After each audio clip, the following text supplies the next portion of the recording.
Hello everyone, in this video I am going to show you how to add the WhatsApp number as your contact info in Google Business. So for this, what you need to do is go to Google, then you have to search for My Business, and once you're in the My Business, then you have to click on the edit profile option from here.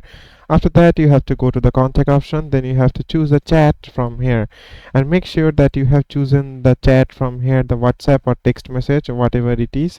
So if you are going to add WhatsApp, then you have to add the WhatsApp from here. Then here you have to give the WhatsApp click to chat URL.